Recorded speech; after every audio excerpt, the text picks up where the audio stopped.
Thank you. So, recording now.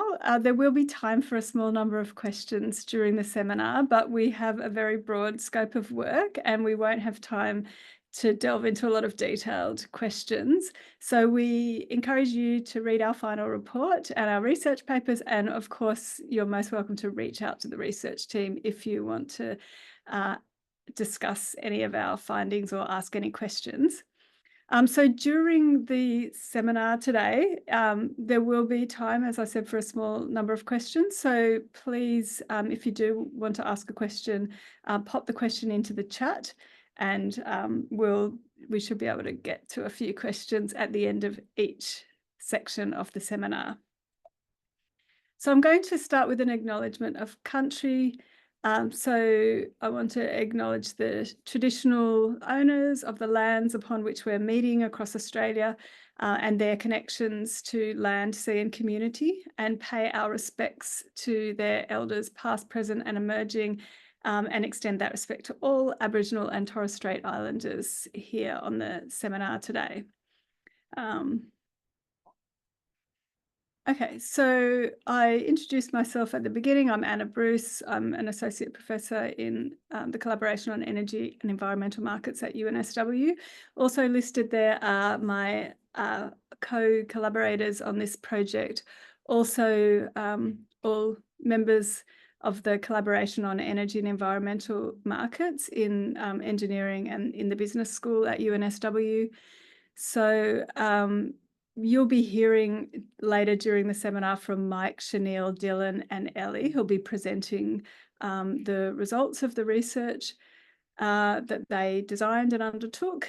And yeah, I just also want to acknowledge Maria Ballatbat, Nick Gorman and Declan Heim for their contributions to the project, and Maria's expertise in carbon accounting and Nick and Declan's involvement in tools development used in this project. And also we're not presenting, excuse me, results of the portion of the project that Curtin University undertook today, but we want to acknowledge the work that they undertook as well and how that has contributed to our project. Excuse me.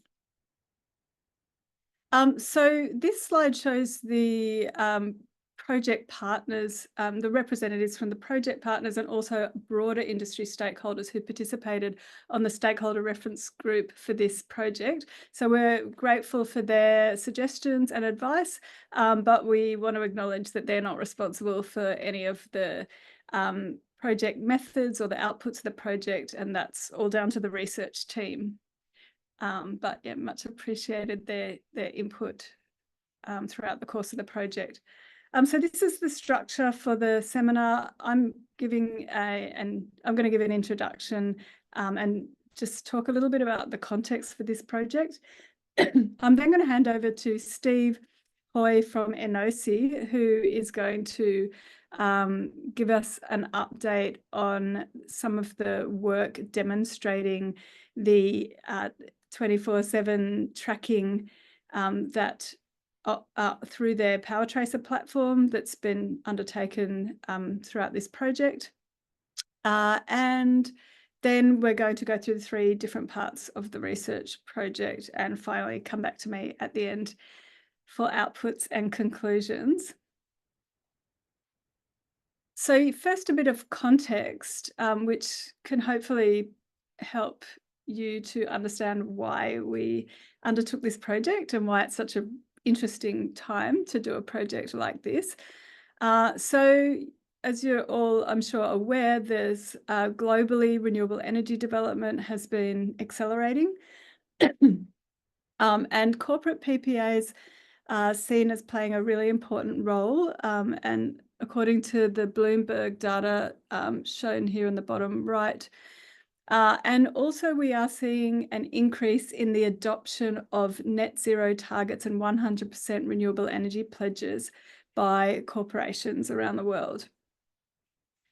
So as there's heightened awareness around greenwashing and transparency, there are critiques emerging even around 100% renewable energy claims and the use of renewable energy certificates.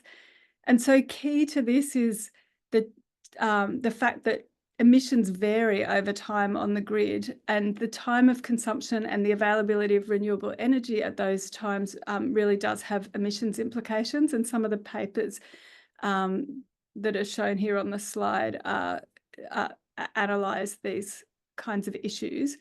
And there's also just a broad recognition of the integration challenges associated with high penetrations of renewable energy and the need to more incentivise clean firming, such as storage, and particularly recognition that under some government CFD contracts, this kind of temporal aspect of renewable energy generation may not have really been there, and incentivised. The temporal aspects may not have been well incentivised. So this is driving demand for more integrity, particularly around additionality, as always, but also temporal and locational granularity in renewable energy certification. So this graphic is showing some of the emerging certification requirements that we're seeing around the world. And so this is mostly initially coming up for hydrogen and ammonia, green hydrogen and green ammonia, which are required to be produced with renewable energy. And that's really because these really large new loads that are coming on could potentially increase emissions if we're not really clear that they are actually being produced with renewable energy. So we do see in the EU, the UK and the US, for instance, clean hydrogen standards. In the EU, we're seeing we have the Parliament has passed an act that will require green hydrogen to have hourly matching of renewable energy by 2030.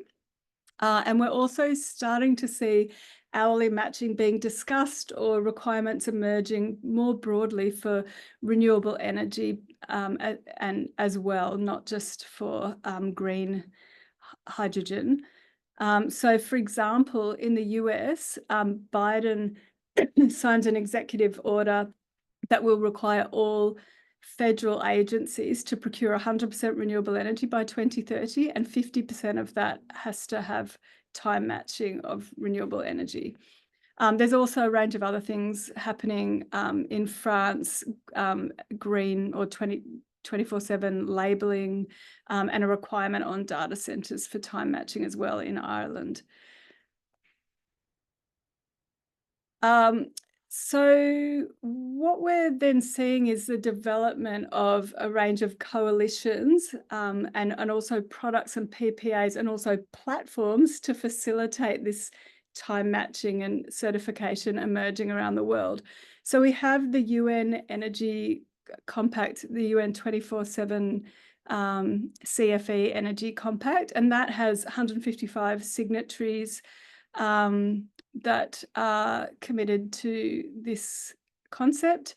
And then we have the Energy Tag Coalition, which is working on developing a standard for the granular accounting of 24/7 CFE as well. And they're undertaking a range of case studies, including one that we contributed through our project. So in the US in particular, large companies, notably Google and Microsoft and others, have started to sign 24/7 CFE agreements. And we are also starting to see regulated utilities in the US developing 24/7 products as well.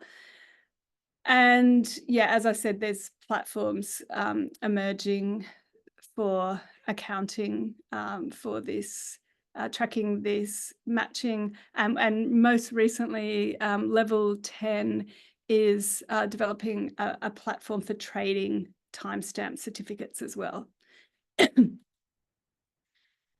And there's also been a couple of key studies investigating the system level impacts of 24/7 procurement. So with the idea being that when C&I customers are buying renewable energy time matched, it's incentivizing investment in clean firming like storage, and also potentially load shifting on the demand side in order to increase that match.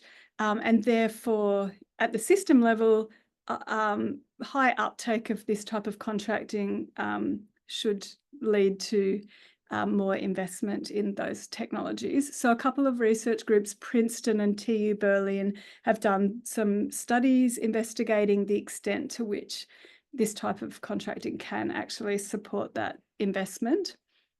But yeah, these studies have just been just really the two research groups, and in the US and Europe.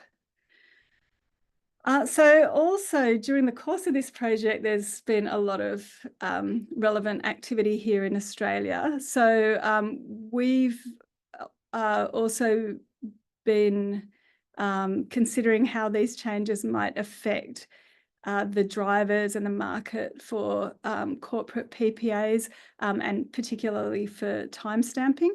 So we had the Guarantee of Origin scheme consultation, including on the Renewable Energy Guarantee of Origin, the REGO.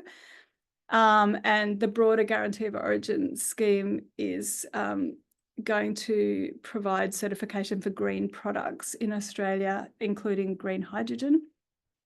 So, and this includes specific provision in the policy proposal for time stamping and location to be recorded on the certificates. So the introduction of the REGO scheme also came with the decision not to extend the RET, which it affects voluntary procurement because it kind of removes the market for LGCs. But we also saw in the course of this project the expansion of the capacity investment scheme, which provides for government underwriting of 23 gigawatts of renewable energy capacity and 9 gigawatts of clean dispatchable capacity to be undertaken in partnership with the states. So yeah, and there have been, in those schemes, efforts to kind of ensure that the market for PPAs is retained by providing project underwriting rather than a government PPA. So overall, these are significant changes potentially for the market for corporate PPAs and obviously for time stamping. And this is all happening in a broader context of, increasing concerns in Australia about greenwashing, transparency, integrity of Scope 2 emissions reporting, renewable energy claims, etc. Okay, so with that, I'm going to hand over to Steve Hoy. And Steve, so let me just say first, there was in our project, the major components of the project were the demonstration, which of this concept in practice of 24/7 tracing and PPAs, which Steve's going to talk to from NOC's perspective. And then we had three further research components, which I'll introduce, and then the research team will present the methods and the results for those. So over to you, Steve. Yeah, thank you, Anna. All good? Everyone hear me? All good? Yep. Yeah, thank you very much. Yeah, so I've only got a few minutes. So what I'll do is just run through what the projects that we included in the RACE study, and things that we're undergoing during the course of the trial, and a little bit of update on where this sits in a commercial sense in Australia, and what NOC is doing as well. So who's kind of taking up this challenge of 24/7 renewables and renewable matching. So through the course of the study, we looked at these projects. So we did we did matching programs between kind of generation and consumption. In each case, kind of bilateral, although in some cases the consumers model sites. But in the first one was with Momentum Energy and their offtake of the Granville Harbour Wind Farm in Tasmania, being matched to shopping mall load that Mirvac were operating, and again, model shopping malls. We also did a program with Simply Energy and their offtake from some solar farms in Western New South Wales, matching the demand of Google's campuses in Sydney, the campus buildings. UNSW also participated with their load into this matching algorithm to see how it went in matching their PPA, their actual PPA with SunRaysia as well. So that was and showing you relatively good levels of match as you would expect for commercial loads. The last one that I want to talk about, I'll put some more detail in a couple of slides later, was with Photon Energy and their solar farms in Leeton, New South Wales, and EG Funds, who are a property developer and manager based in Sydney. And that one is the basis of a first of a kind commercial contract based on the matched energy volume. So get a slide change there.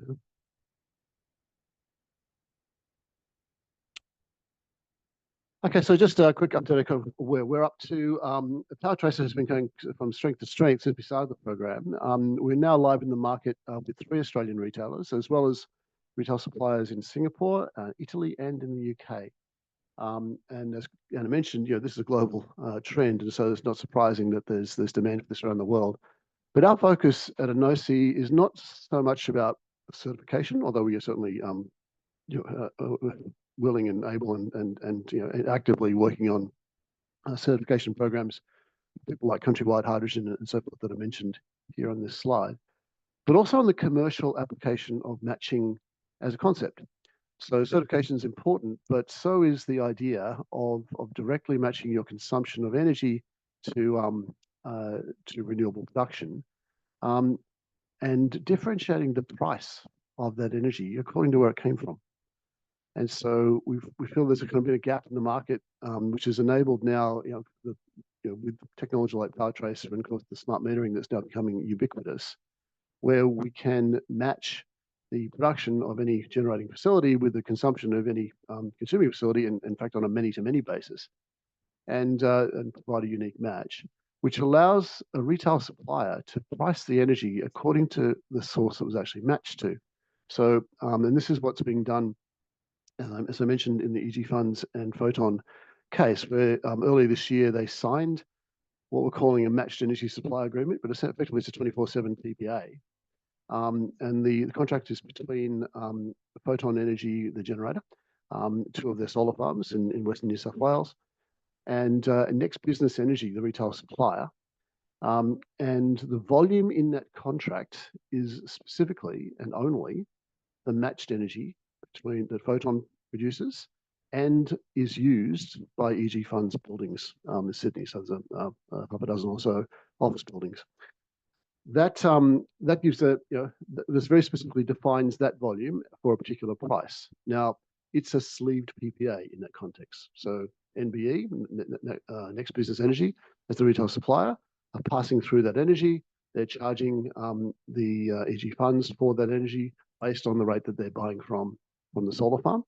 And of course, NBE have to provide the firming as well, and they price that energy at a different rate. So EG Funds see a 2-part tariff: the price when the sun's shining and the price when it's not. And they save money by moving their demand to when the sun's shining. This is the kind of the core fundamental idea of 24/7. You don't have to necessarily be building a contract that gives you 100% renewables, but what you do want to do is know how much really was renewable, and not only be able to make a very honest claim about that renewable content, but also pay less when it costs less to produce. So that's what EG Funds are doing in that contract. Next slide there, thanks, Anna. I won't talk too much about this one. It's a similar thing, but not an actual PPA. PPA was a long-standing PPA already between UNSW and SunRaysia. to which we applied Power Tracer and said, okay, what is the actual percentage match? And some of that data, of course, is used in the other analyses that the university did. Next one. Back to the EG funds and photon energy matched energy supply agreement. This is a screenshot from Power Tracer, or two screenshots from Power Tracer. One is showing what it looks like if you're the generator. So the green bars are showing that generator's production, and the other one is showing the perspective from one of the office buildings in Walker Street in North Sydney, and that matched energy is shown on the platform there, but the user has hovered over the green bars and showed, okay, how much of that is being matched to Walker Street, and they got that volume, in half-hourly chunks. And from Walker Street's perspective, and this, to be fair, this I think was in February, one day in February, I think it was like the 8th there, they had an 85% match to solar, because this commercial building matching to solar farms is a pretty good idea, especially when you've got tracking solar farms that can pick up the load in the afternoon and morning. So that is just a little bit of Power Tracer in action on this MESA contract, which we hope to replicate around Australia and around the world. The thing about the MESA contract, and this next slide, thanks, Anna, is that it's a lot easier than a PPA, right? Because the retailer engages and provides you the firming. It can be short term. It can be as shorter term as a regular, commercial, industrial, or even residential, energy supply agreement. It gives the opportunity, of course, to price renewables less than the firm price, and certainly the case with solar, or indeed the differentiation, so it becomes transparent and clear. So if you, did do solar, a combination of solar and, let's say wind and battery storage, because you were aiming at a very high percentage match on a 24/7 basis, you would see just how much that was costing you from the storage perspective, and we'd see some of the stuff that the university team is about to show us in terms of just how what the kind of commercial reality is of trying to get a 100% match, and how the last few percent are very expensive. This makes that a commercial reality. And of course, it can be done, as I said, on a many-to-many basis through your retailer. So very easy to do. Last slide, thanks, Anna. I thought I'd cover this one because, as I said, we do it many-to-many. We can do it at mass market. And this is a contract that we have in Italy. And it actually came with the result of winning a startup pitch competition, which was fortuitous. But we're working with Plenitude. Plenitude is an Italian retail supplier. They only a small one in Italian terms, about the fourth largest in Italy, but that makes them about the same size as AGL, about 2.8 million electricity customers, about 10 million gas customers. And Plenitude are launching a product that they call Adopt a Panello, which means adopt a panel, which is essentially a PV panel rental program from their solar farm in Sardinia, which is why that little image is sitting on the island there, and matching to the demand of their customers, largely in Milan. And here the customers get a cheaper rate when their energy consumption is matched to their proportion of the solar farm, which is their panel rental. So in return for paying rent, they get free energy from that panel. It's a way for customers who live in apartments, can't do their own solar, to simply buy energy on a matched basis from a solar farm. So the retailer is not taking any volume risk to do this. They only get the cheaper price or the free price if the customer is using energy at the time the solar panel is actually producing. And so this innovation, which sounds fairly simple, but it's absolutely game-changing. And this is the exciting thing for everybody who wants to get access to renewable energy, and it goes very much to our mission, which is about fair, equitable access to renewable energy for everybody. That's me.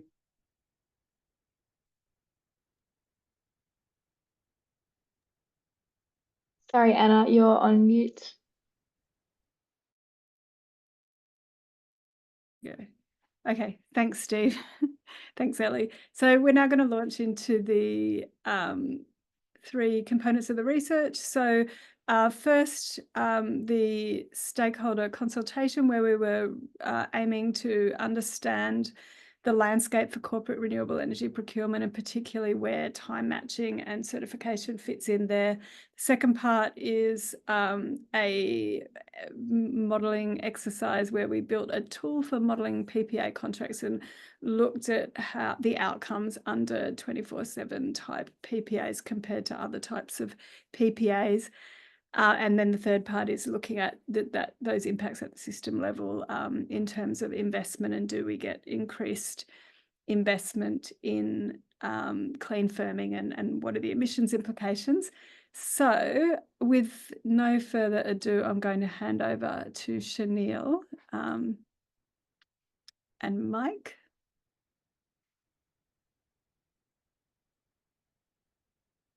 Okay. So I'm not sure if Chanel has dropped off. Chanel's there, but his mic is not working. Can't hear him. Okay. Maybe we all got muted again. Mike, can you hear us? Can you speak? I can speak. Shall we unmute Chanel? Chanel's not muted. He's just silent. Okay. I don't know if he's got a mic issue. Or we could go to the next section of the presentation if you like. What would you prefer, Mike? Yes, I think that's probably better because Chanel's got No, is that working? Oh, here he is. Yep. Apologies, folks. I'm not sure what happened there. No worries.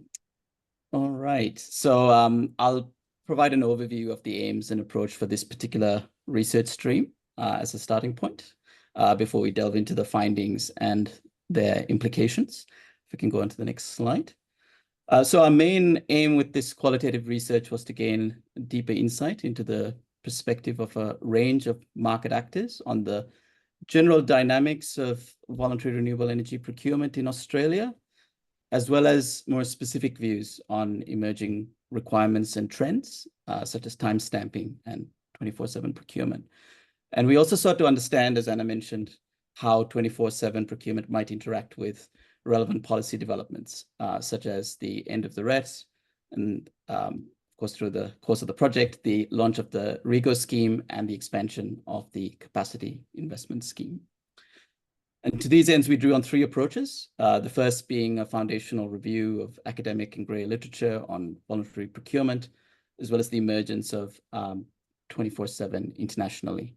And then we conducted in-depth interviews and focus groups with a range of C&I customers, renewable energy developers, retailers, gentailers, and intermediaries such as market analysts and brokers.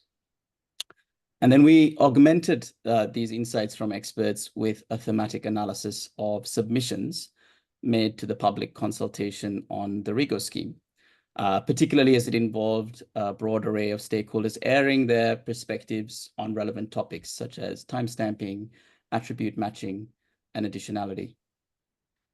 We also hosted a policy interactions workshop this May, in which we were able to delve into both procurement and investment perspectives on the future of voluntary procurement under the expanded CIS and REGO.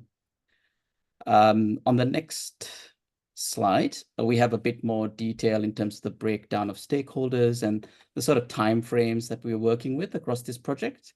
So in total, we conducted 27 interviews and focus groups featuring 37 participants, reflecting a range of market actors and C&I sectors. We examined 57 published submissions to the REGO consultation in round one, which is what's publicly available. And finally, we had 29 attendees with a range of expertise and industry experience attend our policy interactions workshop that I mentioned. Now let's move on to some of the findings on the next slide. So in broad terms, we found that the key drivers for voluntary procurement by organizations tended to center on achieving sustainability goals or specific renewable energy or net zero targets, with several citing evolving stakeholder expectations and corporate reputation in this context. However, these sustainability drivers were also discussed in terms of the impetus for organizations to minimize their exposure to price risk, with PPAs providing a hedge against volatility in the electricity market over several years. Therefore, these discussions about the sustainability implications of PPAs and as well as factors around risk and cost were discussed in tandem. Now, given the focus on 24/7 procurement in this project, we've distilled some of our qualitative research findings in terms of arguments supporting time matching of renewable energy and barriers to it, as reflected by stakeholder perspectives in this study. So starting with arguments in support of time matching, some stakeholders argue that time matching would allow for more precise demand signals to drive investment into temporal gaps in the current renewable energy mix, including storage. However, in the case of storage, in addition to customer demand for 24/7 products, market incentives for demand response and flexibility were also seen as key components of the economic viability of such projects. And I guess the second point here, another potential driver of demand for time matching was the emerging market for green hydrogen, especially as its green credentials, as Anna was mentioning in the introduction, is increasingly subject to strict temporal, locational, and additionality requirements across jurisdictions. For example, with the US, the 45V clean hydrogen production tax credit, that's a mouthful, under the Inflation Reduction Act requires hydrogen electrolyzers for them to be using renewable energy that is additional, located in the same network region, and time matched on an hourly basis. And as Anna mentioned, there's similar EU regulations that are underway in terms of a transition from monthly to hourly matching from 2030 onwards. Therefore, there was a view among stakeholders that the emergence of green hydrogen, a demand for green hydrogen and their certification requirements could drive demand for time-matched renewable energy. Next slide, please. Participants also contended that procuring time-matched renewable energy could serve as a form of market leadership in sustainability and help differentiate themselves from competitors, especially amid 100% renewable energy and net zero claims becoming increasingly common in the corporate sphere. Alongside this was the sentiment that time-matched renewable energy would have greater integrity and help shield against the potential risk of 100% renewable energy and net zero claims falling under greater scrutiny as certification requirements and stakeholder expectations evolve in the years to come. And then, while not necessarily framed as a journey towards 24/7 renewables, C&I customers and retailers also discussed a range of contractual arrangements that involved better aligning the spatial and temporal features of renewable energy and demand. This included signing up to hybrid PPAs, the optimization of storage charge and dispatch times, as well as a raft of demand flexibility and response initiatives. We noted that these efforts aren't always motivated by a focus on emissions reduction. As an example, one large buyer had an 80% load matching arrangement through multiple generators in the same state, a mix of solar and wind. And this was primarily intended to serve as a shield against financial risks posed by high marginal loss factors, but also spot exposure due to very high electricity usage at night. And in this way, we noted instances where buyers are paying greater attention to the temporal and spatial features of renewable energy to reduce risk and cost in addition to emissions. On the next slide, we'll start delving into some of the barriers to time matching as expressed by stakeholders in our study. One barrier we encountered was the tenure of existing PPAs. Several C&I customers already had renewable energy contracts in place up to or beyond 2030. And there was a view that these arrangements are currently meeting the sustainability expectations of their stakeholders, and as such, were less motivated in actively pursuing more ambitious forms of procurement at this juncture. Another barrier was the perceived cost and complexity associated with time matching. Renewable energy procurement was, by stakeholders across the board, recognized as an exercise that is highly involved, taking 1 to 2 years to progress through to a final agreement. And buyers spoke of the challenges of being able to canvass internal support within their organizations and the growing need for third-party specialists to help them navigate what is a complex process as it is. Therefore, some argued that layering on top of that the cost and complexity of contracts involving multiple renewable energy assets in order to ensure an hourly match might be a bridge too far for many organizations right now. And in this regard, some stakeholders also speculated that the cost and complexity of time matching might confine it to an exercise between large resource-rich C&I buyers and large developers or gentailers with diverse asset portfolios capable of delivering 24/7 products. On to the next slide, please. As I touched on earlier, some participants felt that current renewable energy PPAs tend to meet stakeholder expectations in terms of sustainability. And there was also the view allied with this that most may not be able to fully appreciate the distinction, for instance, between the emissions implications of 100% renewable energy compared to 24/7 renewable energy claims. And as such, given the perceived cost and complexity involved, they tended to argue that it would be challenging to make a compelling case for 24/7 and garner internal support. There was also the related concern that critiques of sustainability credentials of current, that is non-time matched procurement, might have the unintended consequence of causing confusion and dampening broader interest. And then finally, there were also strong themes of uncertainty and concern surrounding policy developments, namely the REGO scheme and the expansion of the CIS. A key area of concern reflected across both our conversations with stakeholders as well as a review of the public submissions to the REGO scheme was that they could be administratively onerous to manage due to the sheer volume generated at hourly intervals. And connected to this were concerns around stratification and poor market liquidity for these granular certificates. Specifically, the impact that a dramatic expansion of certificate supply without commensurate demand could have on the market for LGCs, with some asserting that it could lead to a devaluation of LGCs that could adversely impact ongoing contract negotiations and investment decisions. Though it must be said that subsequent revisions to the scheme based on feedback may allay some of those specific concerns. Finally, the expansion of the CIS was also a source of uncertainty regarding the future role of corporate procurement more broadly.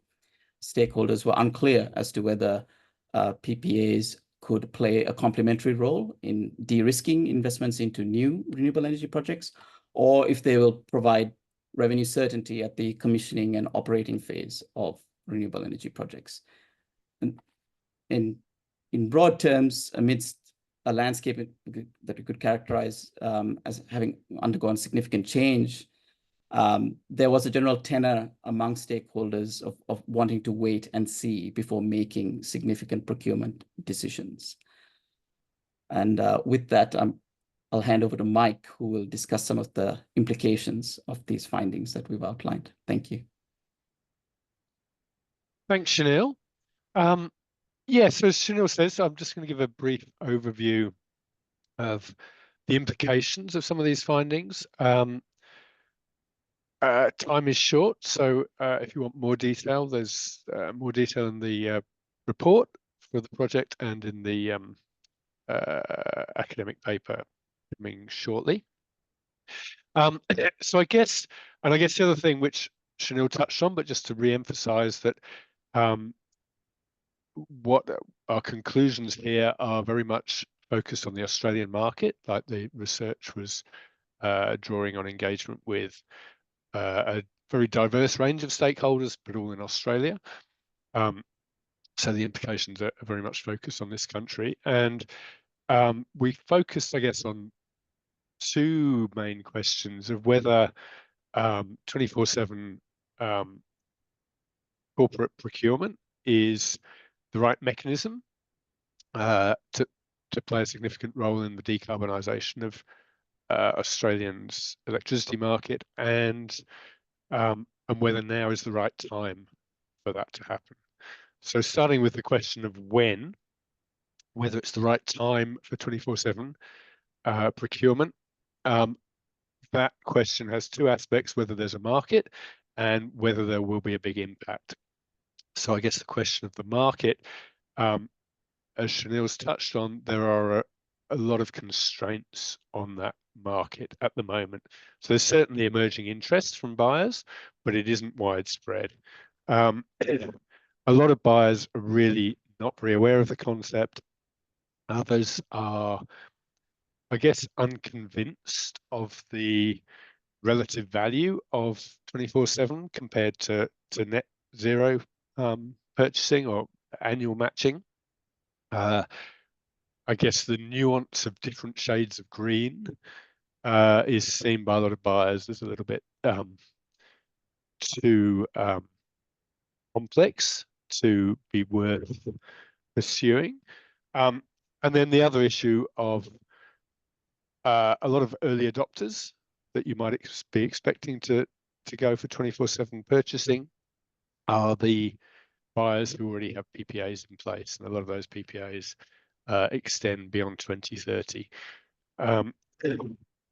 And particularly now, a lot of uncertainty in the future PPA market in light of unknown impact of REGOs and particularly the extension of the capacity investment scheme. So in terms of market, at the moment, it's definitely in a nascent state. In terms of whether 24/7 purchasing will have a big impact, so we are in the situation where we need to reach 82% renewable energy by 2030. It's a long way to go. There's a clear need for massive deployment of solar and wind. And we also need to address the temporal gaps with green firming and with storage. And these aims are certainly not necessarily in opposition to each other. And there's a level of complementarity. They do represent different priorities.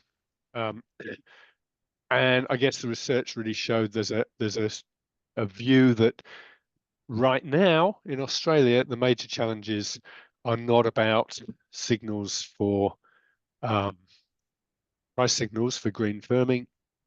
They're about connection approvals and transmission and supply chains, and those are the big barriers to renewable energy deployment. So yeah, so I guess there's that question of priorities.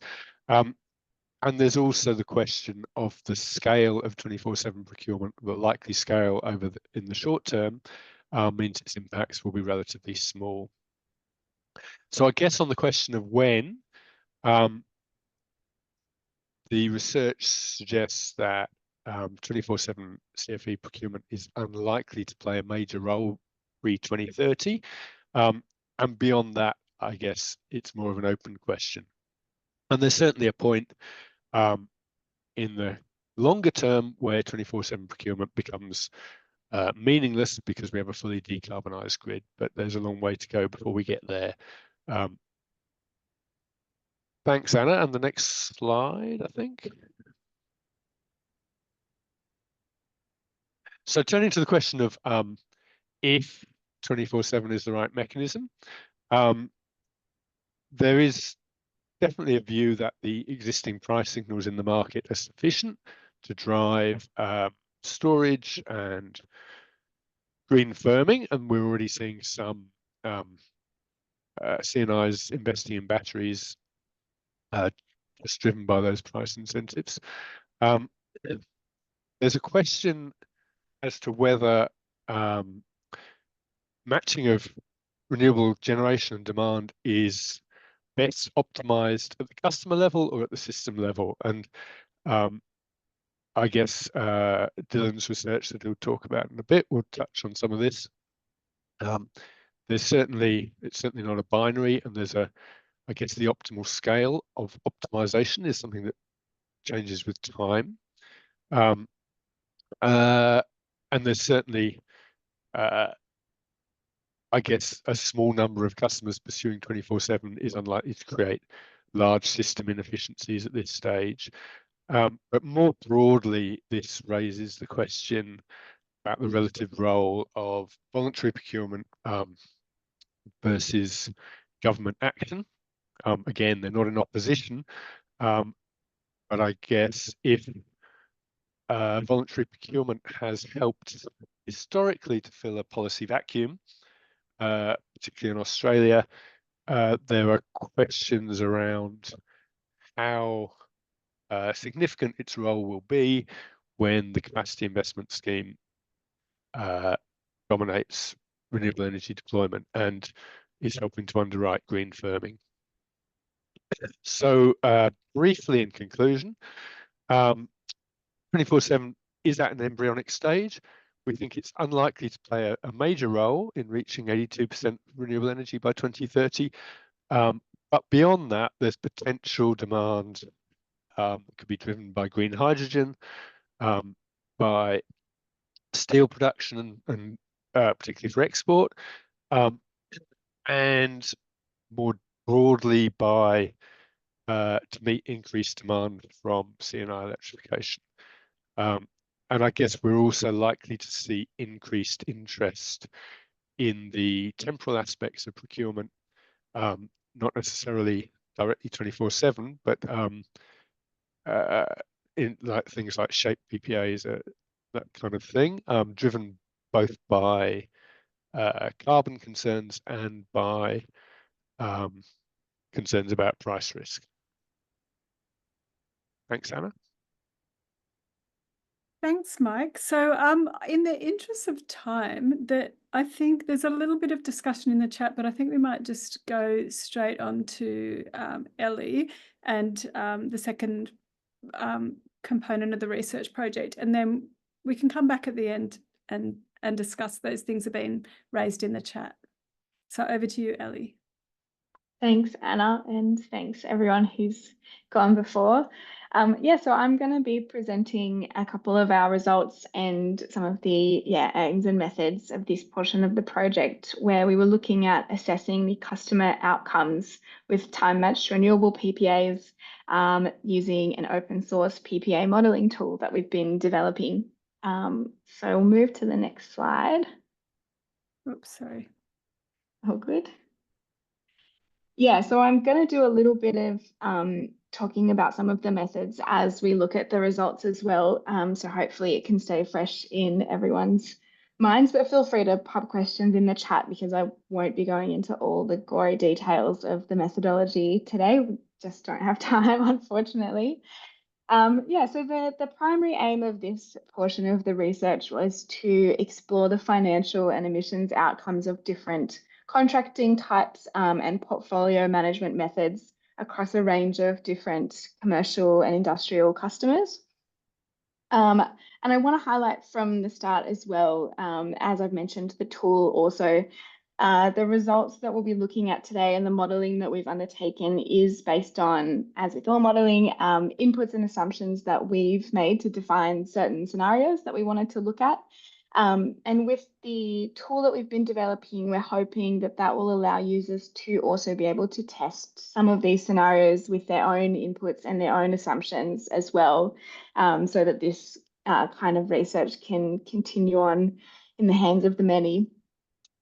So on this slide here, I've just put a couple of examples of normalized load profiles from the 51 commercial and industrial customer load profiles that we had access to, just to show kind of the variety of shapes of load profile that we were able to assess.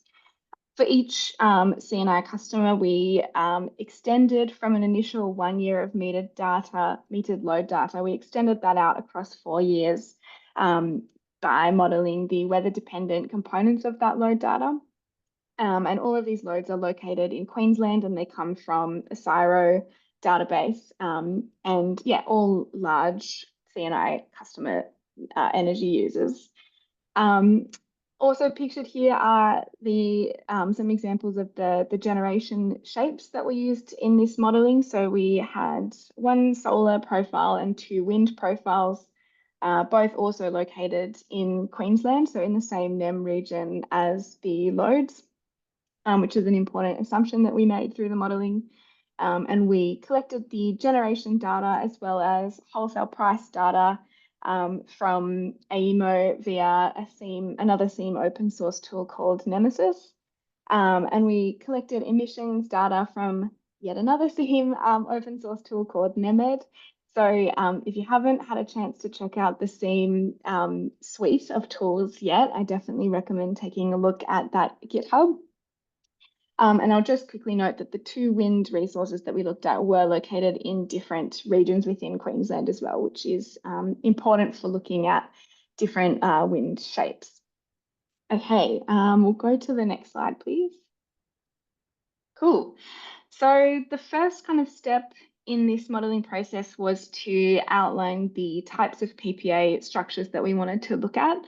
And we went with 4 key structures. So shown in these charts is just some examples of the different traces involved through the modelling. So there's the contracted energy, the load, and then the hybrid, which is the mix of generation that goes into the contract. So the 4 structures that we looked at were the pay-as-produced PPA, which is, or run-of-plant, sometimes known as, and that's quite a standard PPA structure that's very common in the market today.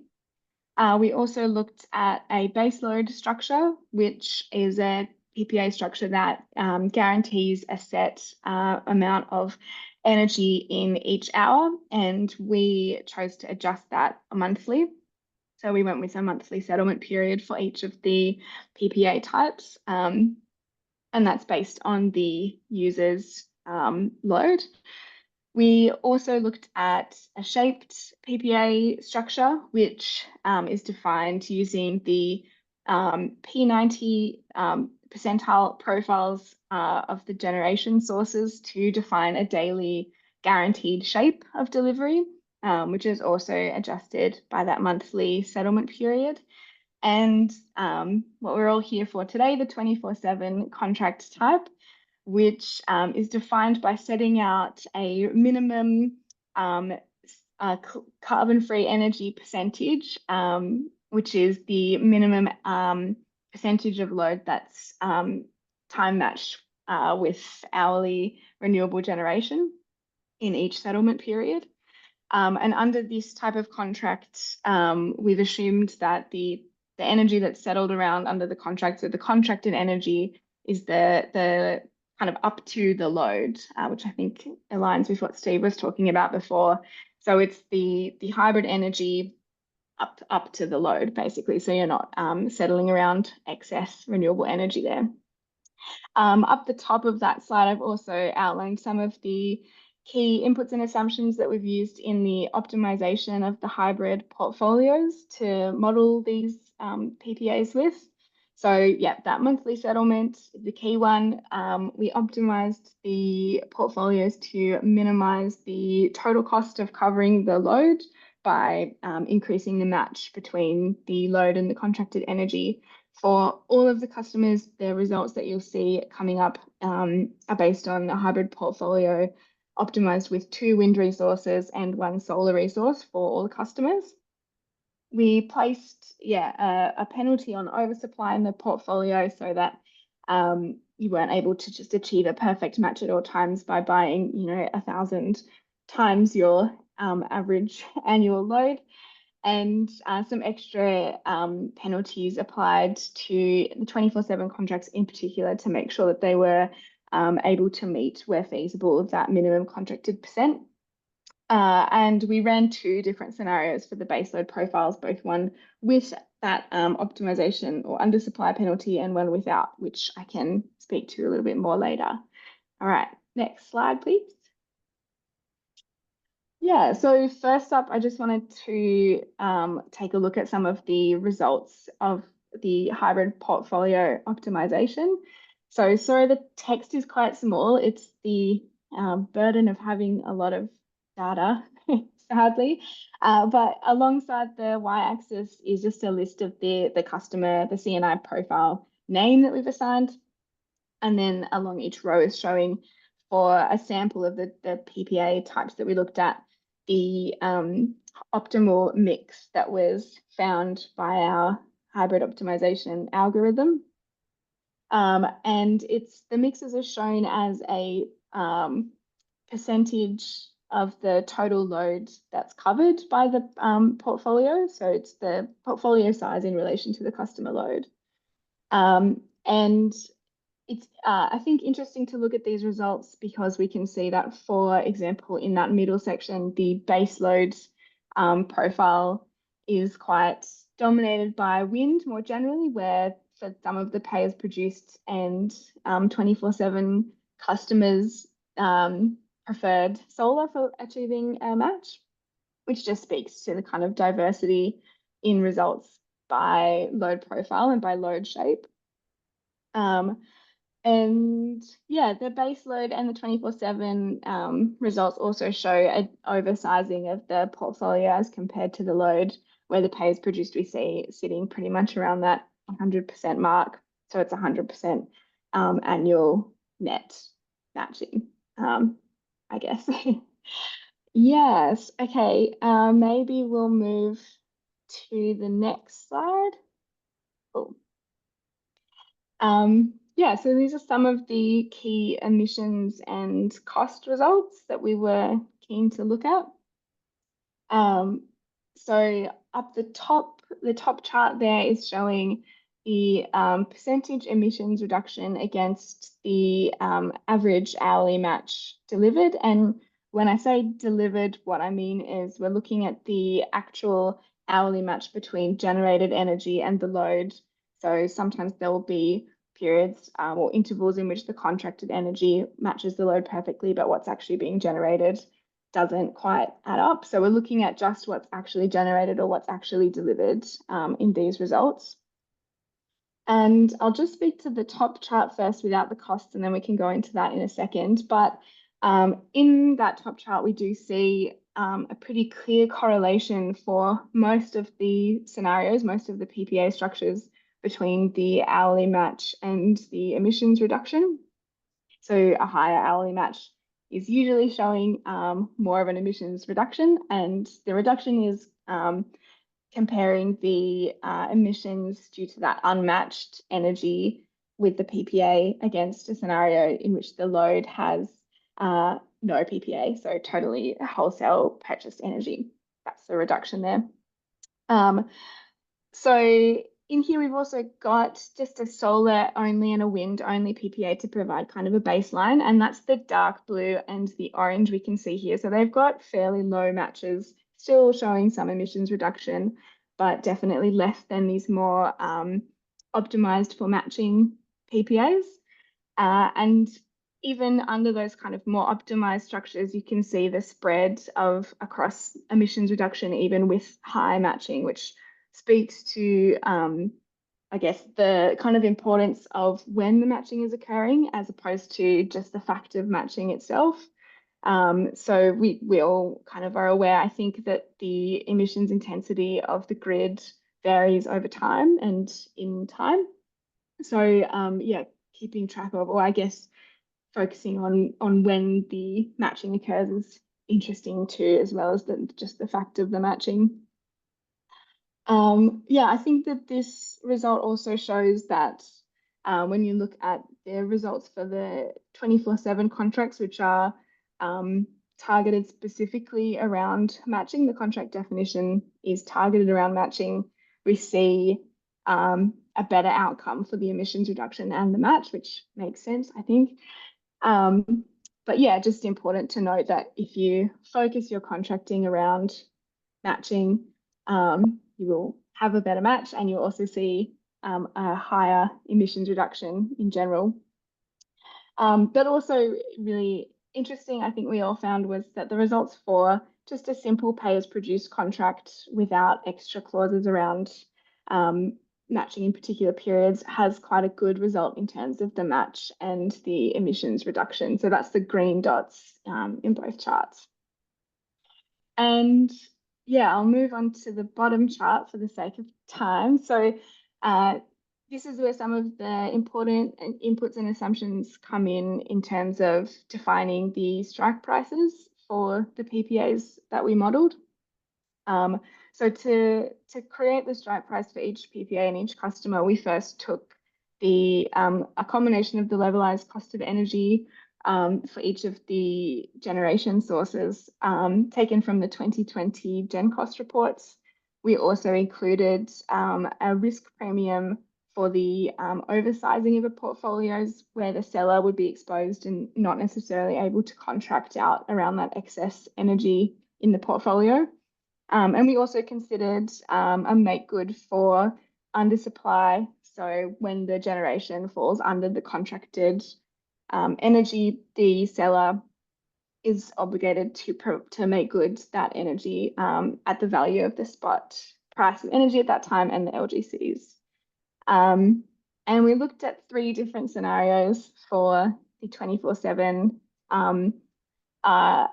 unmatched penalty, I guess. So we applied, a low, medium, and a high penalty for the energy that fell below that CFE score in each settlement period. And some of the other inputs and assumptions around the kind of general contract definitions also laid out there. So for example, we assumed, I guess, a scenario with no retail sleeving. So the firming energy of the buyer is just purchased at the spot price. And the contracted energy that's in excess of the load in any interval is also on-sold by the buyer at the spot price. So they're exposed on both sides there. So I guess in this chart at the bottom, again, we can pull out that green dot, those green dots which show the optimized hybrid pay-as-produced scenario, which has, again, quite good results for the hourly match and quite a low cost compared to some of the other more complex contract structures, which, just highlights basically the importance or the impact of having a well-optimized portfolio from the beginning. It's still a bit more risk exposed than the others, but provides a good hourly match and low costs. And good emissions reduction as well, as seen in the chart above. And then some of the 24/7 contracts there, especially the 100% CFE 24/7 contract, we start to see the prices getting fairly extreme, and that's usually under the high strike price scenario, which I'll talk to you a little bit in the next slide, which maybe we should jump to now. Cool. So this is just showing a breakdown of that final cost results in a little bit more detail across the 3 different strike price scenarios, which I'll just run through quickly for the 24/7 to give a better feel for what we've done here. So the high strike price scenario, the high penalty that we applied for that unmet CFE score percentage, we used a $4,000 per megawatt penalty for this scenario, which we based on an estimate kind of related to the levelized cost of energy of hydrogen with reciprocators, also from Gen Cost reports, to imagine what the kind of high bound of the cost of time-stamped or time-matched renewable energy could look like in hours where there is a low grid penetration of renewable energy, which is sort of where you're most likely to be undersupplying that match. So that's the high bound. In the low scenario, we looked at the average spot value of that energy that's needed to reach the CFE score. So it's quite a low bound. It's not necessarily assuming any extra penalty around providing time-matched renewables. And the medium scenario, we just applied a $1,000 per megawatt hour penalty to that unmet energy as well. So that's a quick rundown of the scenarios there. I don't know if you can see very well, but there are 2 dotted grey lines running through this chart horizontally, which just show a range for the procurement cost of the same megawatt hours of load just on the spot market with LGCs as well. So we can see that for most of these contracts, the shaped baseload with no penalty and the baseload with penalty, the final costs kind of fall within that range. The pay-as-produced contracts come out quite well here with quite low costs compared to wholesale procurement as well as compared to the other PPA types. And the 24/7 scenarios here. If we focus on the kind of medium and high scenarios, which are potentially more likely, we can see that the costs do increase even just from that 80% CFE onwards.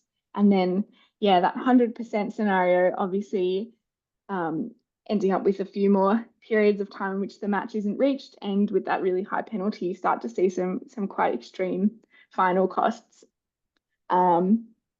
Yeah, oh, and I don't know if I actually explained fully, but the final cost includes the PPA costs as well as the firming costs to the buyer and the revenue earned from the unsold energy on the spot market, which is shown in a little bit more detail on the next slide.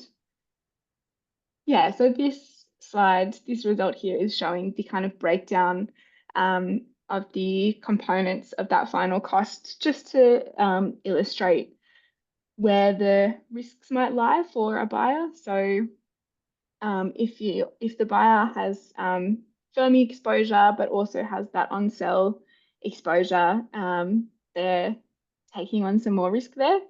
I have shown the unsold revenue here as a positive value just to compare against the firming more directly, but it would, in reality, it's contributing to a lowering of the final cost. But just to show, yeah, an interesting comparison between the value of that firming exposed energy against the value of that excess unsold energy. And I've lost my place in my notes, but I'll get back to it. Yeah, the PPA costs in general contribute more to the final cost of the energy in most of the scenarios, other than, in all of the scenarios actually, with the firming costs decreasing as the match increases, which is what we would expect as the amount of firming energy required is decreased, which, yeah, I guess highlights that the exposure that the buyer will take on for not having the perfect match, and the idea that there's a potential for both upside and downside risk depending on the type of contract that you're engaging. And maybe I'll go to the next slide now. Cool. All right.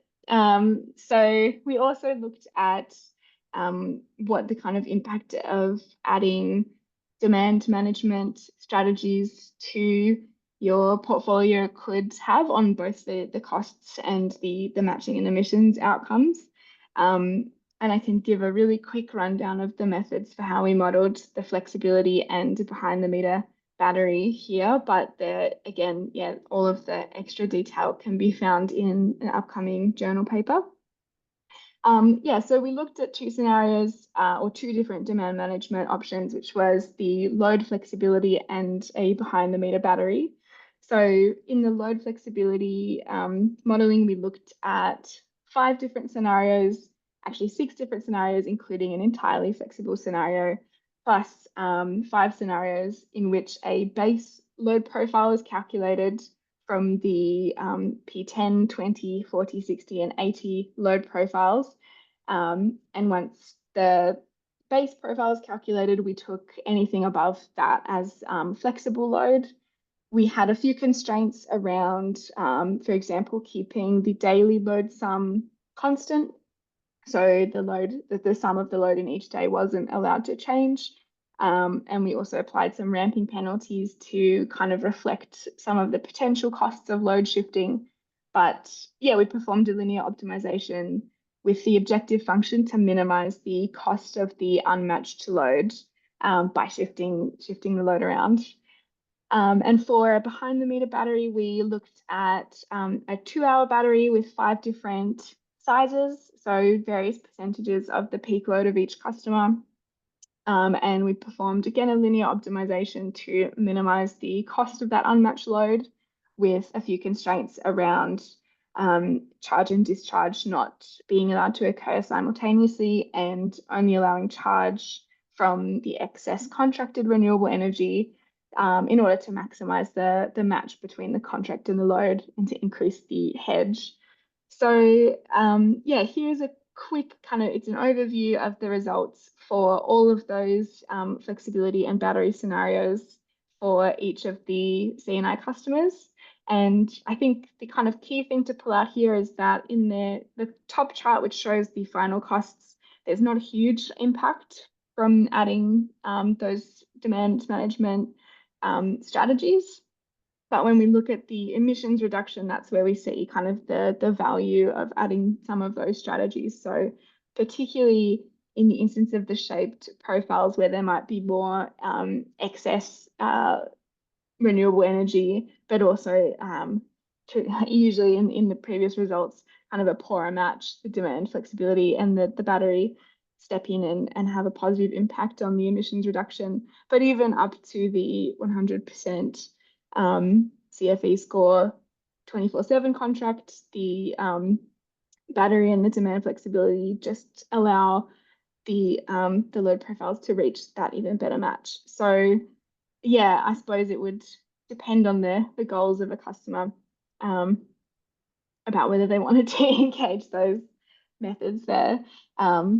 Yeah, okay. Maybe for time's sake, we'll go to the next slide as well. I just wanted to touch on the assessment tool and to give a big shout out to Nick Gorman, whose initial NSAP PPA tool a lot of this work is based on, but also for his help in developing this new version of the PPA assessment tool. So with that extremely speedy and hopefully comprehensible run through of some of our methods, inputs, assumptions, and results, I think that the tool's value is hopefully made clear because you can go home and test it for yourself with your own inputs and assumptions.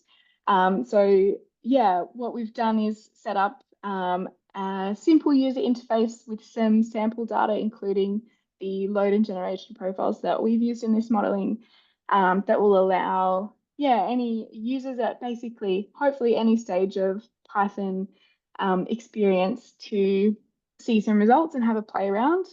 And we're hoping to get the user interface part of this finished off quite soon. But there's a lot of customization available to users, particularly users who might want to delve into the source code as well. So yeah, I'd be really keen to see if anyone does have a play with it, what you come up with at the end. And yeah, thanks again to Nick for help with that. And I might wrap up on that note. Excellent. Thanks so much, Ellie. That's great. I get if you do have a question, you could pop it in the chat. There was a little bit of discussion. Stephen White asked what was the emissions reduction for the UNSW PPA, which is 100% renewables annually compared to our load. And yeah, Steve always jumped in, had a look at the Power Tracer platform, and he's reporting it's about 46%, but would have been about 50 without outages that occurred. So I think in Ellie's results, we saw matching more like 75 to 80% sort of range. But yeah, that solar farm is actually not a good match for UNSW. While we love solar, we probably would have been better off with a different portfolio. So it's very interesting and yeah, very instructive. It was also our finding for Mirvac and the wind farm. They had shopping mall load, which would have been a great match of solar. They would have been probably better off and certainly cheaper than doing a wind farm deal. I think we did do some like very preliminary modeling and found for Mirvac's shape a solar profile matched quite well, but that was a while ago. So yeah, yeah, great. So there doesn't seem to be any more questions there. There was some interesting discussion between Chanel, Mike, Ian and others, but maybe we'll come back to that at the end and go now to Dylan for the final part of the research project, looking at the system level impacts of time-matched PPAs. Thanks, Dylan. Oops. Yeah, g'day. Thanks, Anna. I hope everyone can hear me okay.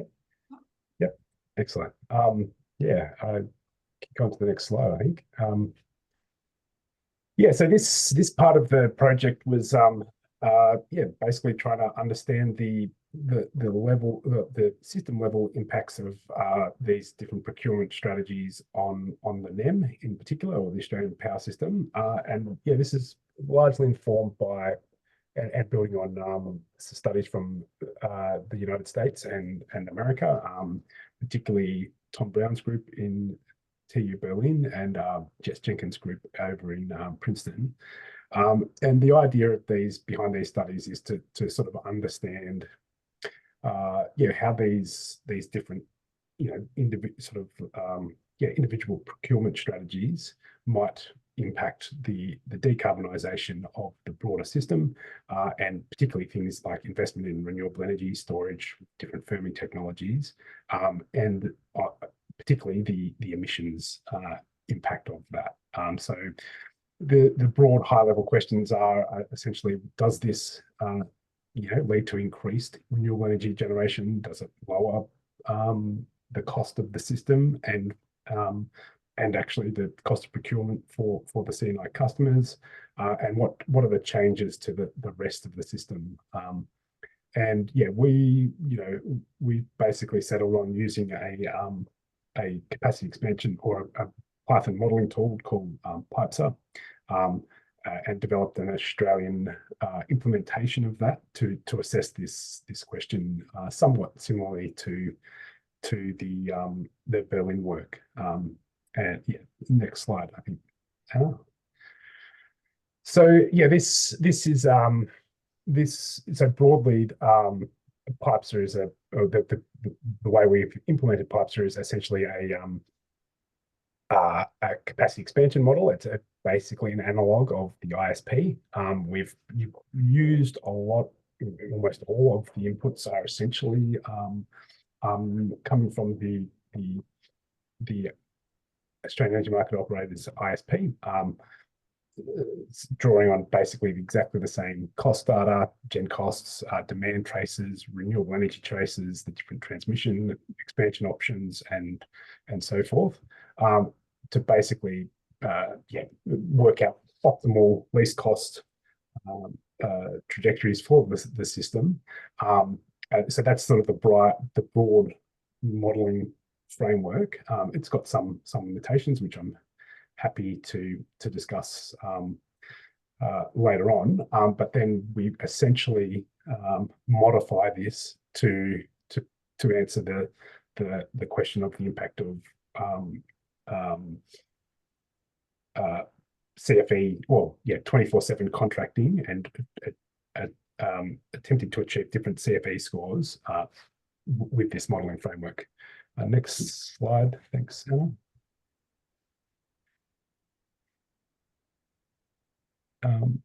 Sorry, did I go to? Maybe you might have gone to there. Okay, good. Yeah, or maybe. No, here we are. Yeah. Apologies. There may well be a slide missing, but that's okay. I can. Okay. Maybe it hasn't. So yeah, so that's the sort of the starting point, I guess, is this underlying capacity expansion model. But for this study, we also added in some additional constraints, and basically to introduce this voluntary procurement of from CFE consumers. And this requires an iterative approach, which I'll discuss in a second. But basically, the model optimizes operational investment decisions to meet the demand of these customers as well as the rest of the system. And this is broadly the approach that's been taken by those international studies as well. So to achieve this, we basically assume a fraction of commercial and industrial load is going to be committed and to procuring this energy with a desired level of this 24/7 matching or CFE score. And this score represents the extent to which real-time electricity consumption is matched with the carbon-free electricity. It's calculated based on the directly procured carbon-free energy. So that's from either renewable energy generation or stored electricity, and the amount which is carbon-free from the rest of the grid. So yeah, as an example, a CFE score of 100 would mean that every kilowatt hour of electricity consumption is met by clean, carbon-free energy sources at all times. The model then optimizes the portfolio of this procured by the C&I customers to achieve a particular score. So we look at a range of scores, we'll see this in the results, starting from about 80% and going up to almost 100%. And constraints are introduced that ensure that the proportion of the CFE customers meet this desired score, and any excess is used up or used in the rest of the system, but does not actually contribute to the CFE score of the participating C&I customer. And we compare this matching strategy against a counterfactual where there's 24/7 consumers have no commitments and just purchase their power from the grid. So yeah, this I sort of alluded to this earlier. This sort of approach does. I think the technical term is it's a non-convex problem because you're relying on a CFE score from the grid, which is also an output of the model, and basically we solve this problem iteratively until there's good convergence on the sort of assumed clean CFE score that comes from the grid and the modeled output. It only takes a couple of iterations to get there. I think maybe 3 or 4 for this model. I think in others it was even faster in the US and America. So next slide. So yeah, we did this based on some generic aggregated profiles, and these were based on some half-hour consumption data that was then scaled according to broader high-level estimates of C&I customers, and we did actually consider a range of participation from 5% up to 25%. I'm mainly going to talk about just for ease, just talk about the results from the 10% case. So we're assuming 10% of C&I customers are participating in this program. Next slide. This might be the missing slide that I was meant to be talking to earlier, but I don't think I need to. Yes, yeah. Anything you want to pick up on there, or just move to the next? I'm just quickly scrolling through to make sure I've covered everything that is there. It looks like I have. Excellent. So yeah, the next little section will be a summary of some of the key results. The first is around the cost impacts, and basically we found. So I think in this figure I've actually truncated the result. So we did go down as low as 80%, but it was kind of flat and boring. It was basically the cost premium of going from up to a 90 to 95% carbon-free energy goal is actually relatively modest. Higher fractions can be achieved, but then they do come as an increasing cost premium as the score approaches 100%. So yeah, this figure sort of shows this impact on the procurement cost for both the participating customer, but also the results for the rest of the system. So that's in the blue, you've got the increasing costs to C&I, the C&I procurement as the CFE score increases, and then in the orange you've got the sort of residual system costs, how that impacts the residual system costs. And this result is broadly consistent with the international results. They basically, I think the TU Berlin team in particular found that the last 2% of hourly matching more than doubles the costs. We basically found that going from 99% to 100% also doubles the cost. And then the American study also found, again, this was different by jurisdiction. So because they modelled different parts of the US system, in some jurisdictions, as you approached 100%, the premium became quite significant, and that was the case here in Australia as well.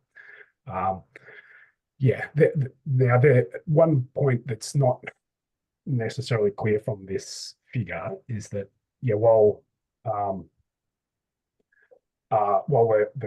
there is a system decline in costs as the participating consumers, the percentage of CFE score increases from the participating consumers.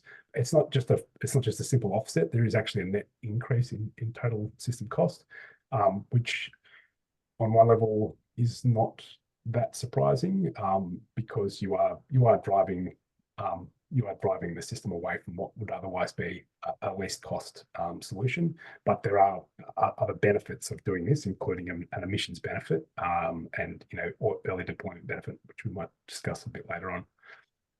So actually, perhaps move to the next slide. Yeah, so first, this result is spread over 2 slides, I guess. First of all the carbon emissions for participating consumers, and yeah, that basically the effective emissions can almost be eliminated, or if not significantly reduced. And in this case, we've calculated the emissions intensity by dividing the total CO2 emissions linked to the 24/7 consumers by their overall consumption. And perhaps go to the next slide. So the voluntary procurement also helps to decarbonise the electricity system as a whole, and goes beyond the decarbonise achieved in the absence of CFE procurement. So this is showing the annual emissions for 2030. So it's the NEM-wide emissions across the whole system, both with and without. With the different CFE scores. And so there is an increase in the level of decarbonisation. I guess it's somewhat in the eye of the beholder of the significance of this this reduction. So yeah, by a 2030 system where we are getting close to not quite, but close to 80% renewable energy, then the overall annual emissions, and I think 250 terawatt hours of generation, we are looking at a system that has an annual emissions of about 40 million tonnes. And because I have got this isn't a small assumption, I guess, of the amount of C&I procurement assumed at 10%. Maybe that's part of the reason this is muted, because we are talking about only a fraction of the overall load doing this. But essentially, there's two factors that are driving the size of this reduction. That is the amount of C&I procurement that is assumed to occur, that's 24/7, but also the relative emissions intensity of the grid in 2030.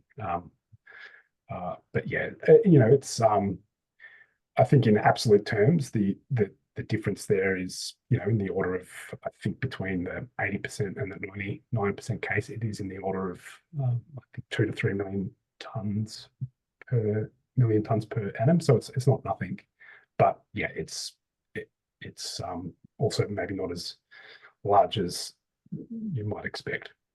But yeah, given it is driven by some of those assumptions. Next slide. Oops. So the final sort of key result is what capacity is additional renewable energy capacity, or changes to the mix of renewable energy technologies and storage technologies are driven by this. And unsurprisingly, as you see the level of CFE score increase, you get a relatively larger amount of battery capacity. Should point out that this is actually a mix of different duration of battery. It's not just 2 or 4 hours. It is dominated by 2 and 4 hours, but for simplicity, I've aggregated them here.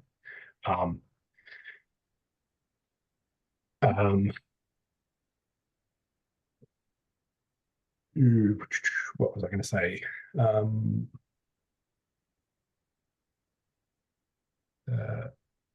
Yes. So I guess interestingly, or maybe interestingly, but unsurprisingly, the batteries, they have value in all matching scenarios, but their capacity increases as the CFE score increases. One sort of interesting finding that I want to explore a little bit more for the paper that will ultimately be published by this is the impact of solar. The relative contribution of solar that kind of increases as you get higher proportions, and it's not immediately clear, or perhaps not immediately clear from the figure, but the proportion of wind actually declines from 80 to 95% CFE score, but then it increases again as you go higher. Might touch on some potential drivers on that in the discussion, but it's probably it's likely a consequence of the assumed industrial C&I load profiles. Now, I think that might be the key results I wanted to talk through. So yeah, next slide on discussions and conclusions. So yeah, at a very high level, the findings are consistent with the existing work that's done in this space. That hourly matching can reduce the emissions of both the consumer and the system as a whole, but the cost premiums can be considerable, particularly for the high CFE fractions. The results also do indicate that procurement of the non-RE component of things like storage is brought forward, which may help more broadly with pushing these technologies along their cost curve. But yeah, I sort of less clear. Well, the marginal cost of abatement to the rest of the system is less clear, and what the overall emissions impact is. It depends on what assumptions you're making about what happens in the rest of the system, what the counterfactual is, what the business as usual scenario is. So that's an area that needs to be, I think, a little bit more explored. But I should point out that there is less investment in the rest of the system because you are essentially insourcing firming requirements to the C&I customers. That has an impact on what firming requirements are needed in the rest of the system. Again, this is kind of consistent with other analysis that's been done. And one way that could be thought about is essentially the C&I load or people that are doing this, the sort of leaders, let's say, are effectively cross-subsidizing that firming capacity and supporting the new tech that's coming in and might be needed in the system. So I sort of alluded to this with the results around wind and solar, but a pretty big limitation, I think, at least in my mind, is the treatment of the 24/7 customers as essentially a single entity with a regular consumption profile. In practice, participating consumers will be expected to pursue lots of different strategies in different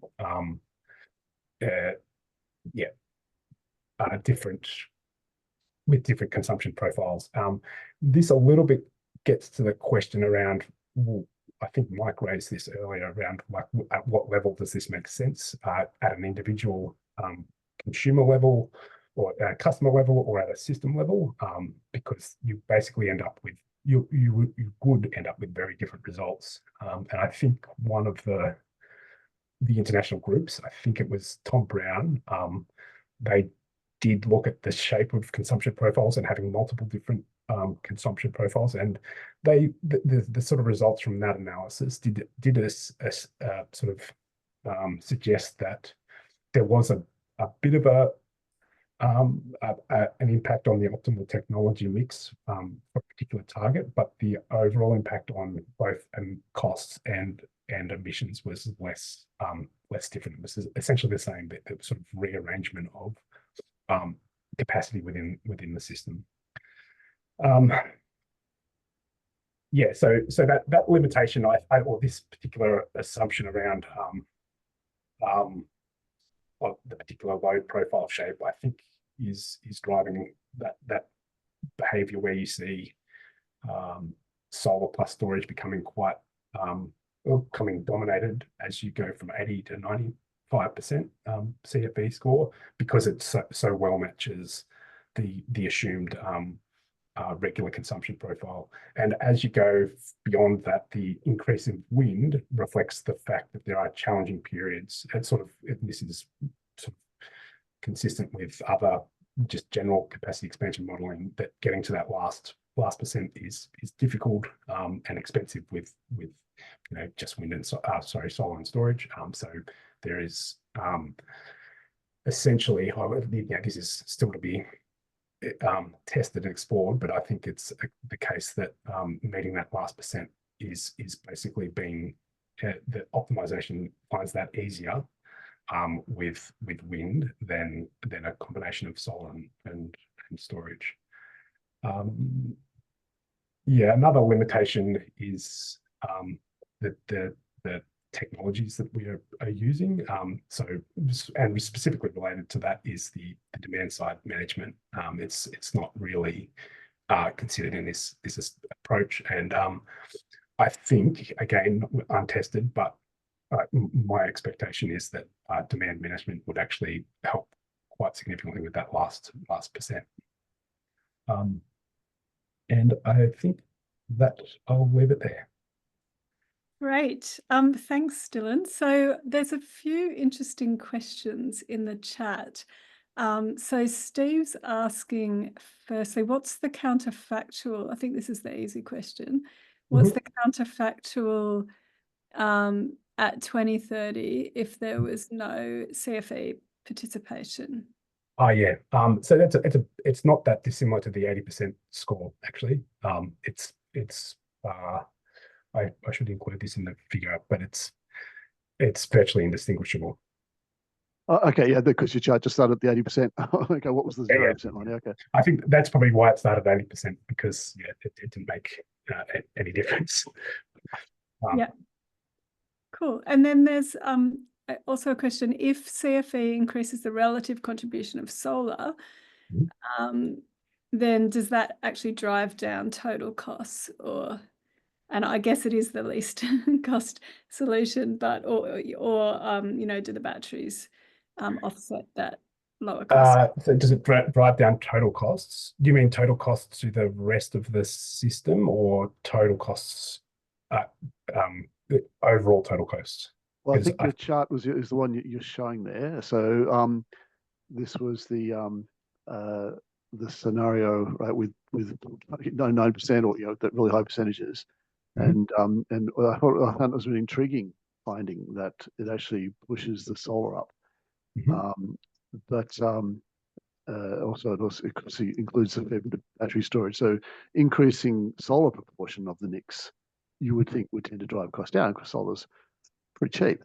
But then you got the battery. So I was just wondering if that was more than offsetting. So I think the answer is, so the overall cost is higher. I mean, I guess the question is, what's the counterfactual in this scenario? Is the counterfactual having a higher mix of wind, which would be more expensive, or is the counterfactual? Yeah, I'm not sure what the right counterfactual to compare against. Well, something to chew on then. Essentially, this is the least cost version of based on the constraints that we have. But yeah, relative to it's guess the costs are still higher because you're pushing the system. The overall cost is still maybe marginally higher because you're pushing the system away from what it might do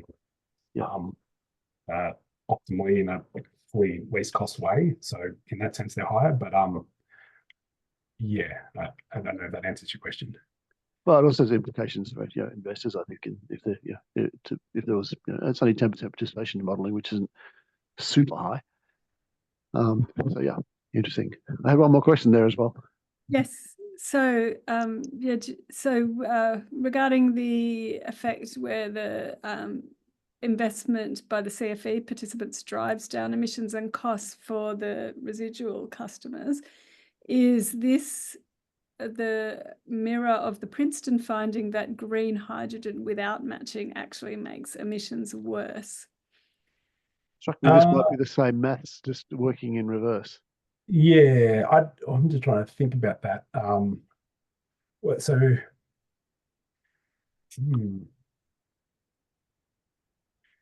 Yeah, that Princeton stuff, that's one thing that's important, and this may be a tangent, but I think it's maybe also related, is the difference between the long run and the short run. And if you're thinking about, so the Princeton stuff was looking at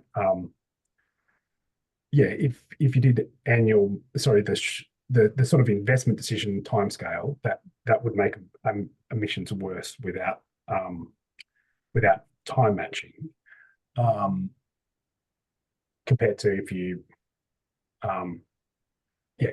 just did an annual net kind of calculation. But I think they're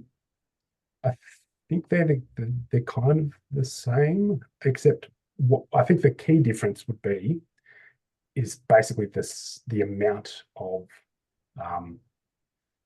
energy. So, in the results that I presented, I've mainly talked about a 10% participation from the C&I customers, which is relatively small, because 10% of already a fraction of the grid. We're talking, I think it's in the vicinity of 6% of overall demand, something like that. If you start putting in things like green hydrogen or other data centers, which I think that TU Berlin people did a bit of work around data centers, where the volumes are quite significant, then the impact on the rest of the system then becomes more significant. So the key driver is really the fact these enormous loads people are about to put on. That's right. They better be renewable and proven renewable, or we're all in trouble. And we don't want to kind of make the problem worse. What's deemed to or perceived to be a solution with green hydrogen, in fact, could be adding to the problem. Yeah. Yeah, great. Thank you. So I think we've got just a little bit of time up our sleeve. So let's go back to the discussion which Ian was raising around growing concern about the integrity of offsetting schemes. And I guess also related to that, and corporate concern around, I guess, litigation related to that, and, stories about businesses not wanting to make claims, so they're not exposed to that. And how that relates to, potentially changing stakeholder views on 24/7. So Chanel, I think that question was related for you and Mike. Did you have any reflections on offsets and how that might play out?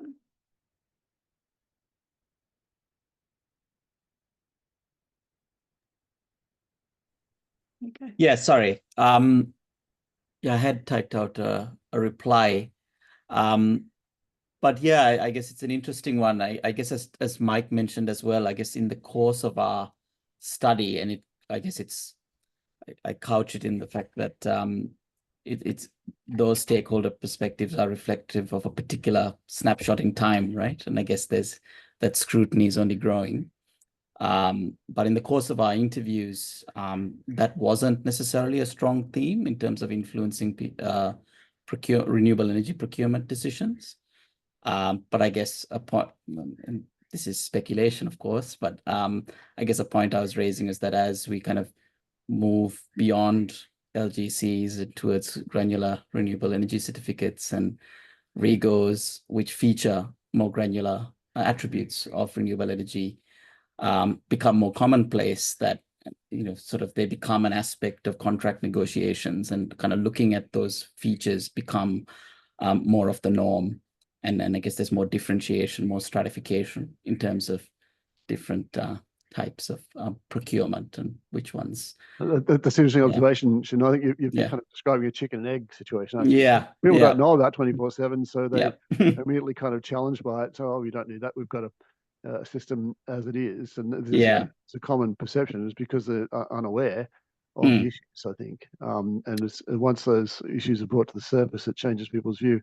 We have a really interesting observation at Anossi as we go around the world, and pitching this to lots of different people, including a lot of people outside the industry, about what it's all about. And it's actually far easier pitch, if you like, to people who are not energy insiders, because they don't realize that our current system of renewable and carbon accounting is not time matched, that it does allow this kind of spreading across time and geography and all the rest of it. And people are kind of shocked to hear that, and they're far more kind of supportive. Well, of course, 24/7 is the way it should be done. People inside the industry, having had 25 years of exposure to LGCs and other things, tend to not kind of get it in the first place. They kind of wonder, why are you breaking this framework? But that's what we do see quite a lot of. Excellent. So I might just ask Steve on that. I'm interested to know how those perceptions vary across the world. Do you have a sense of different jurisdictions where kind of there's more awareness, or? I don't know that it's a jurisdictional thing. Perhaps it is. Okay, there's a broader trend in Europe. It's better understood in Europe. Just because we just had that bit more exposure.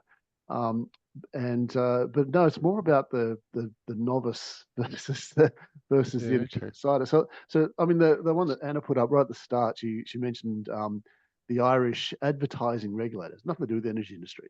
The Irish advertising regulator banning the sale of the way that the green products are being sold in the Irish retail electricity market, because they're all based on guarantees of origin that were bought from Norway, and clearly there was no match, right? And so everybody understood that and said, yeah, what the hell? Why would we greenwashing our energy? And it's been banned as an advertising, as being dishonest advertising.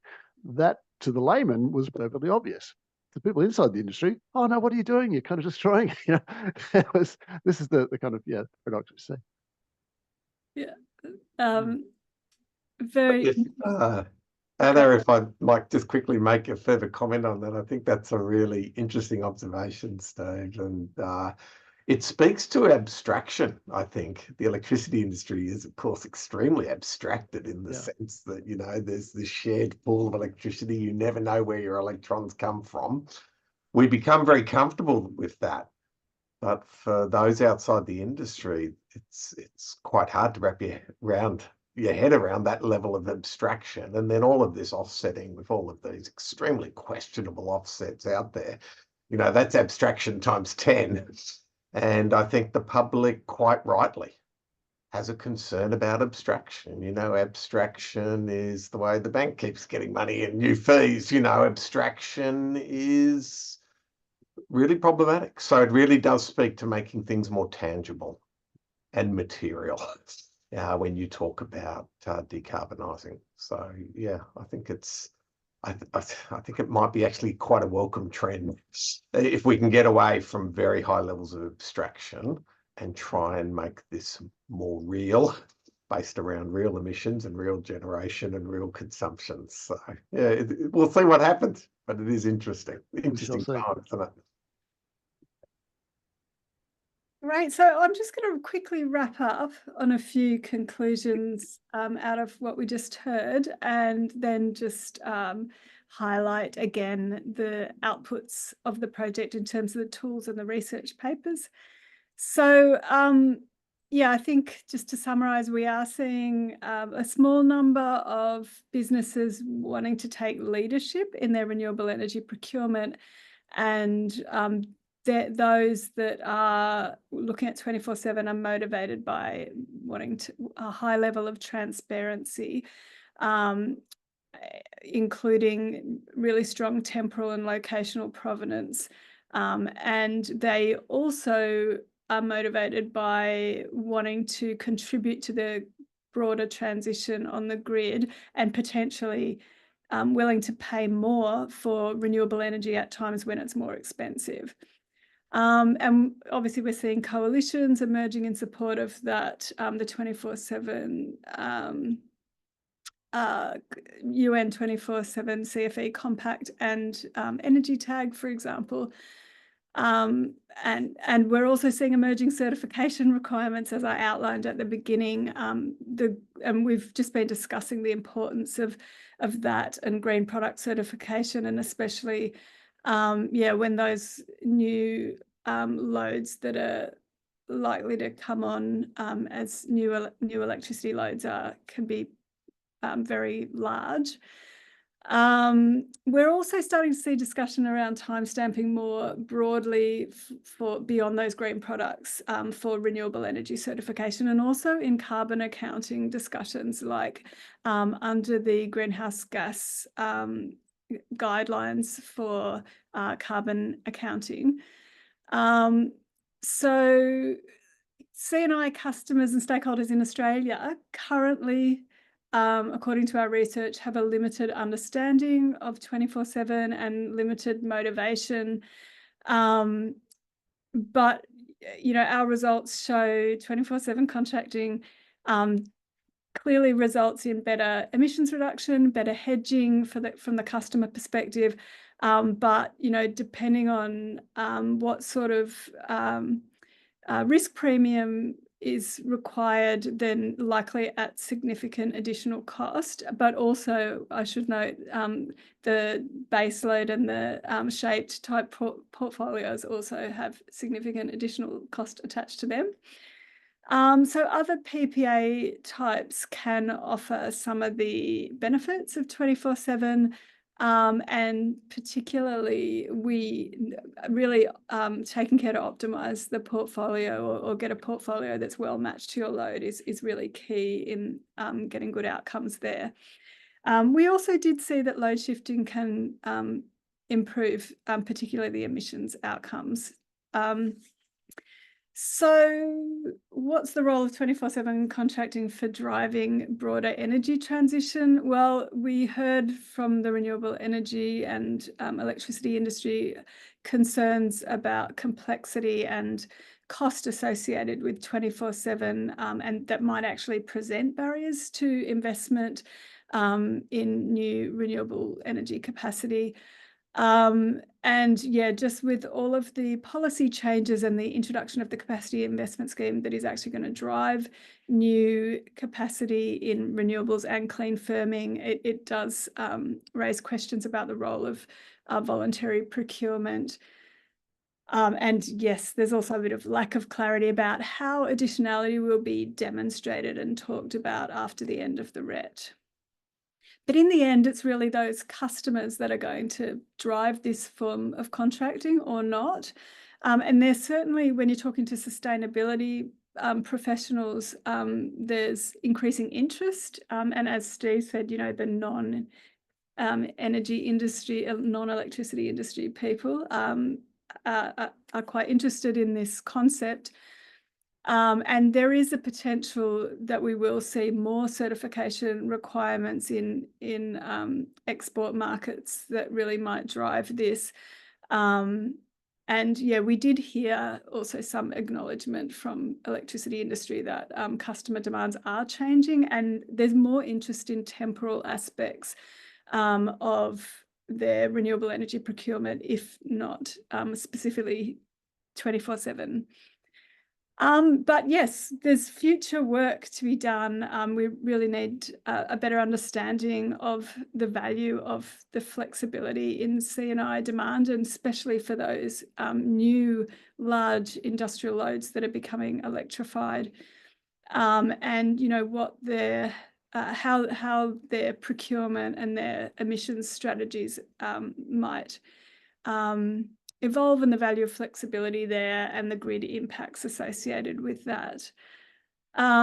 Yeah, and further work to do in the work Dylan was presenting, under those kinds of scenarios with significant, with hydrogen electrolyzers or data centers really driving growth, and how important this type of contracting might be there.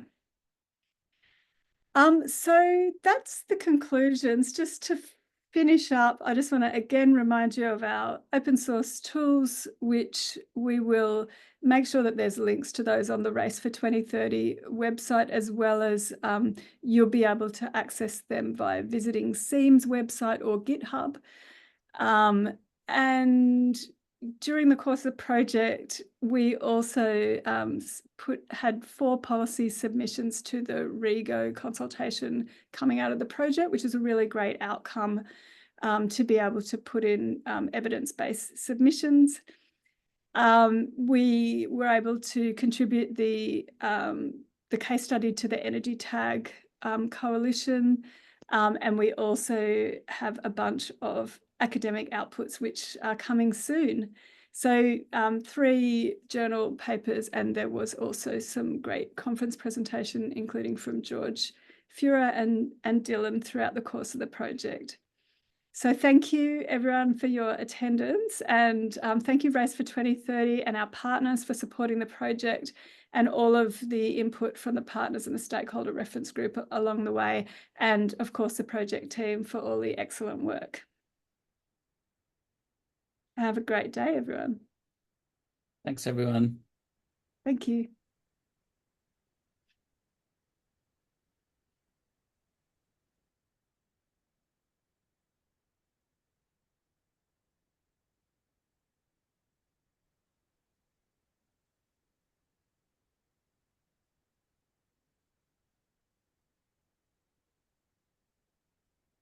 Okay, still a few. Ha, are you still there? Do you want to stop the recording? Yeah, I'll do.